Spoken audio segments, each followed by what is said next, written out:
बहनें ऐसी क्यों होती हैं? मैं अपनी बहन को ज़्यादा पसंद नहीं करता था।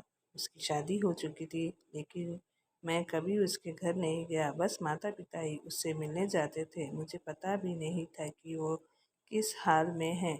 वो कभी-कभी मायके आती तो जाते समय मेरी माँ उसे घर का कुछ सामान भी दे देती। ये बात मेरी पत्नी को बिल्कुल पसंद ना थी। जब भी मेरी माँ ऐसा करती, मेरी पत्नी आकर मुझसे शिकायत करने लगती कि तुम्हारी माँ तुम्हारी कमाई कैसे उड़ा रही है। जब जब भी तुम्हारी बहन आती है उसे खाली हाथ जाने ही नहीं देती, कुछ ना कुछ ज़रूर देती है। तुम अपनी माँ को बता दो, ये सब नहीं चलेगा। पत्नी की बात सुन सुनकर मुझे भी गुस्सा आ गया। मैं माँ के पास गया और कहा, माँ ये सब क्या है? जब भी बहन घर आती है तुम कभी उसे साबुन देती, कभी चावल का थैला, तो कभी दालें, सब कुछ उसे देती रहती हो। मेरी कमाई तुम ऐसे दूसरों में उड़ाओगी तो तुम्हें भी इस घर से निकाल दूंगा। बहन ने मेरी और माँ की बातें सुन ली। 1 घंटे बाद बहन मेरे कमरे में आई और कहने लगी, भाई ज़रा रिक्शा ला दोगे, मुझे अपने घर जाना है। बहन की बात सुनकर मैं मन ही मन बहुत खुश हुआ, लेकिन दिखावे के लिए बहन से कहने लगा, थोड़े दिन और रुक जाती। नहीं भैया, बच्चों की स्कूल की छुट्टियां ख़त्म हो गई है, अब मुझे घर जाना है। कल से इनके स्कूल शुरू हो जाएंगे। फिर वो चली गई। पिताजी के मरने के बाद जब घर का बंटवारा हुआ तो हम दोनों भाइयों ने आपस में ही बंटवारा कर लिया, लेकिन उसमें से भी बहन को कुछ नहीं दिया। वो फिर भी खामोश रही, हमसे कोई शिकायत नहीं की। लेकिन हमारी माँ बहुत रोई और कहने लगी, बहन को कुछ दे दो। लेकिन हमने माँ की बात नहीं सुनी और माँ को डरा धमका कर चुप करा दिया। अब बेचारी विधवा अगर औरत, अगर हम उसे घर से निकालते तो वो कहाँ जाती, इसीलिए चुप हो गई। भाई साहब ने अपना हिस्सा बेचकर शहर जाकर नया काम शुरू कर दिया और वहीं रहने लगे। हमें अपनी बहन के साथ जैसे व्यवहार किया था उसकी सज़ा तो हमें मिलनी ही थी। भाई साहब का कारोबार बर्बाद हो गया और वो मजदूरी करके अपना पेट पालने लगे।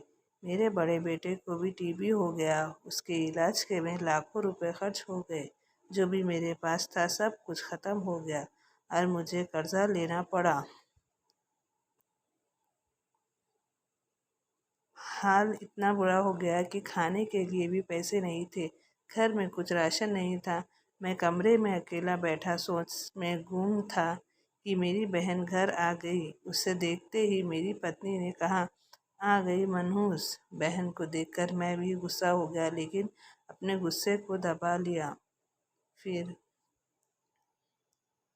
वो मेरे बच्चे के पास गई, उसे देखा और फिर मेरे पास आकर बैठ गई। मेरे भाई, क्या तुम परेशान हो? क्या कहते हो? उसने मेरे सर पर हाथ फेरा। बड़ी बहन हूँ तुम्हारी, तुम मेरी गोद में खेले हो। अब देखो, अपनी बहन से भी बड़े हो गए हो कि बहन को कुछ नहीं बताते, अपना दुख भी नहीं बांटते। ये कहते हुए उसने अपने सोने के कंगन निकाले और मेरे हाथ में रख दिए।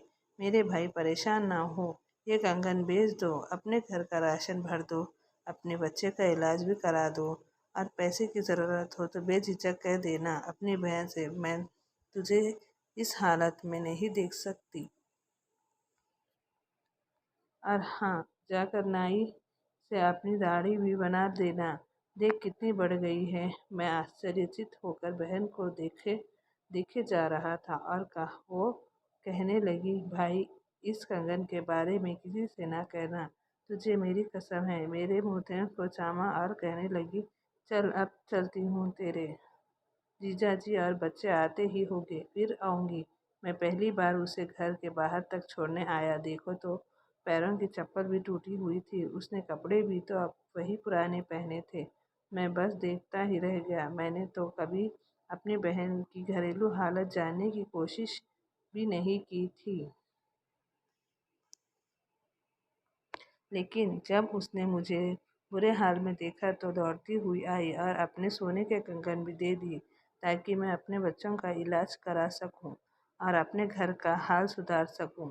मैं सोचने लगा और मेरी आँखों से आँसू निकलने लगे कि हम भाई भी कितने मतलबी होते हैं। अपनी बहनों को पल भर में ही बेगाना कर देते हैं और बहनें अपने भाइयों का ज़रा-सा दुःख भी बर्दाश्त नहीं कर पाती। मैं उनसे कंगन अपने हाथों में पकड़कर ज़ोर-ज़ोर से रोने लगा। दोस्तों, आपकी बहन अपने ससुराल में ना जाने कितने दुःख सह रही होगी।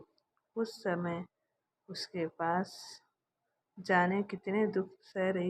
कुछ समय उसके पास बैठकर उसका हाल-चाल जानने की कोशिश ज़रूर करें। मालिक सभी बहनों की झोली खुशियों से भर दे। इस कहानी से आपको क्या शिक्षा मिलती है? कमेंट में ज़रूर